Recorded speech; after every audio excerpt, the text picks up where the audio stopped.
لے کے جاؤ۔ سید سجاد کہتے تم کیوں نہیں جاؤ گے؟ کہا مجھے زندہ کے اندھیرے سے ڈر لگتا ہے، مجھے زندہ سے خوف آتا ہے۔ سجاد طرف پہ کہتے ڈرو گے زندہ؟ ارے میری بڑی بہن 3 سال کی، اجرکم اللہ۔ آخر جملہ سنے ارباب ایسا، آپ کی رحمت کو منقطع کرو۔ سکینہ زندان شام میں جب تک زندہ رہی، ہائے بابا ہائے بابا ہائے بابا، ایک روز رونے کی آواز بند ہو گئی۔ جناب زینب تمام تر بیویوں نے سید سجاد کے پاس آئی، آنے کے بعد کہا بیٹا سجاد ذرا رو گئے زندان سے کہو زندان کا دروازہ کھولے، ہم جانا چاہتے ہیں۔ سکینہ کی آواز نہیں آ رہی ہے۔ اے ارباب ادا، میری ماں بہنیں آواز سن رہی ہوں گی، مسائل سن رہی ہوں گی۔ اللہ ان کی گودیوں اور ان کی بچیوں کو آباد رکھے۔ ایک ماں ایک بیٹی سے اگر کئی روز بعد ملے تو سب سے پہلے چہرے کو چومتی ہے، چہرے کی زیارت کرتی ہے۔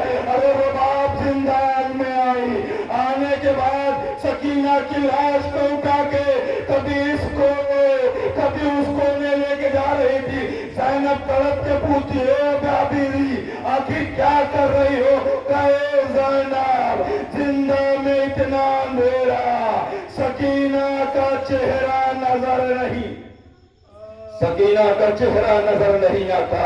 اے ارباب لو، شام میں غسالہ کو بلایا گیا، غسالہ آئی ہے سکینہ کو غسل و کفن دینے۔ ایک مرتبہ غسالہ غسل دیتے دیتے چیخ مار کے روئی، رونے کے بعد باہر آ گئی۔ لوگوں نے پوچھا کیا ہوا؟ ایک مرتبہ غسالہ کہتی مجھے صرف اتنا بتا دو کہ اس بچی کو بیماری کس چیز کی تھی، اس بچی کو کیسا مرض تھا؟ کہا کیا ہوا؟ میں لباس اتارنا چاہتی ہوں لیکن جلد کی کھالیں اچھل رہی ہے۔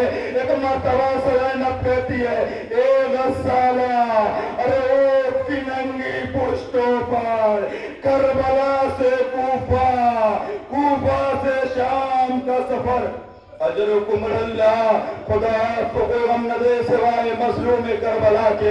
اے ارباب ایسا، نہ جاننے کے بھائی نے اپنی کمسن بہن کا جنازہ شام کے زندہ میں کیسے دفن کیا ہوگا۔ آپ کو پتا ہے جب جناب سید سجاد نے سکینہ کے جنازے کو قبر میں اتارنا چاہا، 2 ہاتھ برآمد ہوئے، اے بیٹا سجاد لاؤ میری امانت مجھے دے دو، اجرکم اللہ۔ آخر جملہ سنے ارباب ایسا، جب اہل حرم کا قافلہ شام چھوڑ کے جا رہا تھا نا تو شام کی عورتوں نے کہا اے بی بی کوئی خواہش ہے، کوئی تمنا ہو تو ہمیں بتاتے جاؤ۔ جناب زینب کہتی ایک تمنا ہے، ایک خواہش ہے، میری سکینہ کو اندھیرے سے بڑا ڈر لگتا ہے، ایک رحم کرنا، ایک احسان کرنا، سکینہ کی قبر پہ چراغ جلاتے رہنا۔ اے ارباب ازا جو شام گئے ہیں ان سے پوچھو سکینہ کے روضے کی جالیوں میں جھانک کے دیکھو، اب بھی شام والے سکینہ کے قبر کے قریب چھوٹے چھوٹے کھلونے کو رکھتے ہیں۔ ارے اتنی کم سن تھی یہ بچی اور اتنی مصیبت زدہ تھی، کربلا سے کوفہ، کوفہ سے شام، ہائے بابا ہائے بابا، انا للہ و انا الیہ راجعون۔